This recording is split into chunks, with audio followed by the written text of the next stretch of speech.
mu gaida rasulullah annabi kai ne dai da shugaban ababullah haka komai kaya mana mu dole ne mu ce maka madalla haka zo rasuluna wa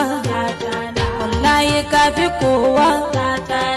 ya larabawa jinin hashimawa mai kyauta da baiwa mai birge kowa